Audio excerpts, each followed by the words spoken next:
everybody?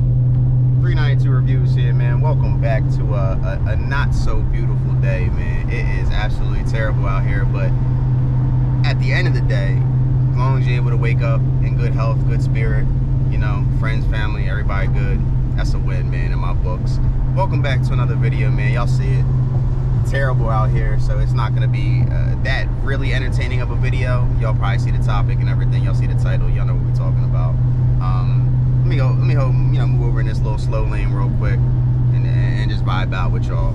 And again, you know, throw a like, comment, subscribe, all that good stuff. Let's just hop right into the video, man. Pros and cons of owning a Dodge Charger or a Dodge Challenger, Scat Pack, Daytona, TA, Shaker, wide body, slim body, Hellcat, red eye. It don't matter, man. Let's just kind of group them all up. We can couple them all up together. Just want to kind of get a quick video, man, talking about pros and cons. I think it's easier to start off with the cons, so let's just kind of like hop right into it, man. Let's, you know, no lollygagging, no dilly-dallying. Let's just get right into it. Number one biggest con about owning a Dodge Charger Challenger, assuming it is a dumbass, man. People are stupid as hell, man. Do what you gotta do, bro. Get up. Goofy. I hate to be so stereotypical, man, but y'all know who was driving that shit. Oh, man. Let me get back in the right lane, man, before this lady wants to cut me off, you know, going 70 miles per hour in the rain when there's nobody in front of us. She wants to cut me off. Let's hop right back into the video, man. Biggest con about this vehicle, man, is driving it in the weather. You can't, of course, drive it how you want. And not just saying, like, I'm not trying to get on the highway and just go speed, dip and dive and, you know, be Dom Toretto or, you know, Paul Walker or anything like that. But at the end of the day, you got to be cautious of taking turns a little bit too fast, you know, heavy on the throttle, acceleration, because, you know, in the rain, the rear wheel drive, high horsepower, man, you're bound to have some issues, you know, if you don't calculate your throttle right? That's kind of one of the biggest ones. Being a target for police, being a target for random other car enthusiasts trying to race you, getting you into trouble, you know, because you gotta, you know, if they try to race you, then that's, you know, you might have to drop a gear, disappear, or, you know, kind of give them a little bit of a show. Let me go ahead and hop in this middle lane, let these mergers go on. And of course, you know, these vehicles target law enforcement, or are a target for law enforcement, man. Let's not beat around the bush with that. They see Mopars, man, they kind of know the typical, you know, driver, you know, what they're doing, everything like that. So that's also kind of something I like to be wary of and like to be conscious of as well. You know, not trying to make myself a target. You got a loud vehicle. Of course, I do have the mufflers cut on this bad pup, this bad girl. So at the end of the day, you know, you got to be cautious with 5.0, you know, especially in the county. You get closer to the city, you know, you kind of got a little bit more of a, you know, I don't want to say, you know, more leisure or more leeway, but y'all get what I'm saying. So yeah, you can't really drive this vehicle in weather conditions. In the snow, forget about it. In the rain, it's good. Like y'all can see, man, I ain't going too fast, but anywhere from 75, 80 miles per hour in the rain, and she's planted. I do have relatively good tires on this vehicle. And I'm not riding around with bald tires, so I think that kind of speaks for itself. As long as you have good tires, you should be. Oh, come on, I was gonna hop over for you, man. I was gonna hop right over for him, but at the end of the day, that's definitely a big con, is not being able to kind of, you know, have fun in weather conditions when you got the all-wheel drive vehicles, not really being bothered by it or anything like that. Sorry if I'm talking fast. I don't have much charge on this battery, so I'm trying to get it. Vehicle on shoulder ahead. Watch out now. So I'm trying to get everything in with this, you know, short amount of time frame that I got. So not being able to drive the vehicle in certain weather conditions, being a target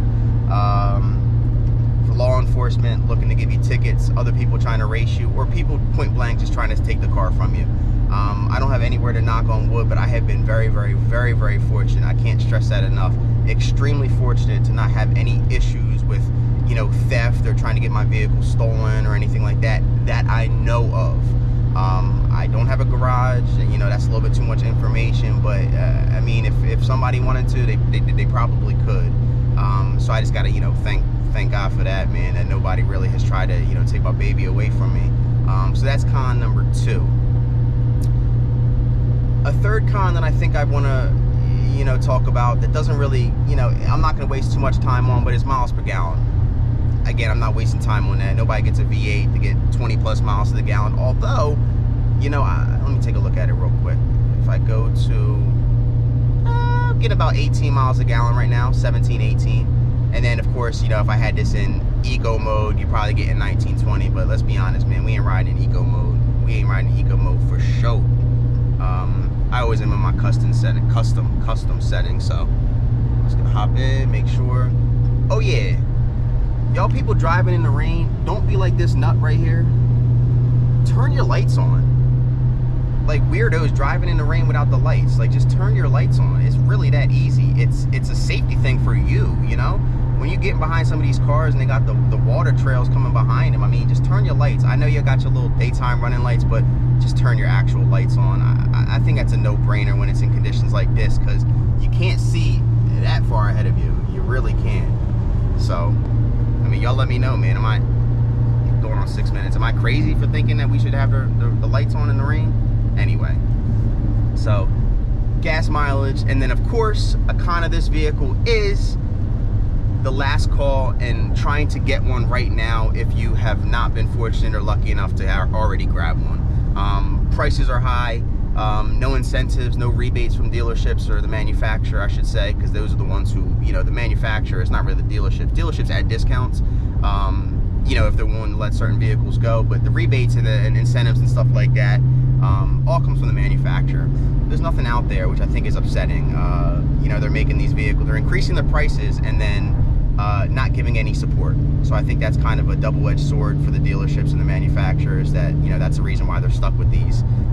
With slim body Daytonas, you know, 57, next thing you know, you're paying close to $60,000 after taxes. When I got this puppy for 47 out the door. That's neither here nor there. That's another video that I've created, you know, how much I spent for this vehicle, what my monthly payment is, what my trade-in was. So I made a vehicle, and I made a video about that. If you are interested and you are curious, just, you know, comment down below, and I'll give you the information, man. I'll give you that inside tip. But that's really it, man. So 4 kind of quick cons. Driving the vehicle in the weather, which should be, in my opinion, a no-brainer to most, but a lot of people out here, man, be too confident in the rain. I mean, this vehicle does a fantastic job at planning itself. Like you can see, man, I'm just cruising at 75, 80 miles per hour, and I'm not worried about sliding out or anything like that. So just be mindful, be cautious, make sure you have good tires, and then make sure you're not trying to do something, you know, do something crazy. Being a target for, you know, potential theft, police, kind of being a, you know, potential harassment. Now, I can admit I've only been, one time I think I've only been quote unquote harassed or kind of like messed with while I've been in this vehicle. And I actually made a video about that also. So if you want to check that out, you know, feel free to do that. I've been pretty fortunate with not having to be, you know, harassed by the folks. But then again, you know, it's kind of a fun thing. But when you have people in other vehicles, you know, other car enthusiasts, Subis, BMWs, you know, y'all get what I'm saying, trying to pull up on you, kind of race you and everything like that, because obviously these Scat Packs are not the poster child of vehicles to beat, but, you know, with a slow pack, with a big boat, and, you know, too heavy, a lot of people want to prove that they can be faster than these vehicles for whatever reason. So I've caught myself a couple times messing around with randoms on the highway, and I'm not saying that's a bad thing, you know, that's a good thing. I mean, I think that's fun. That's what car enthusiasts is all about, for the most part, behind, you know, within good measures. I just think it's kind of funny how, you know, you can get yourself, you know, in trouble, of course. If you're riding around in let's just say a brand new Honda Accord, people ain't, you know, not saying those are slow because they got the Type R motors, but nobody's really gonna try to mess with you like they would if you're in a Mopar or something like that, in my opinion.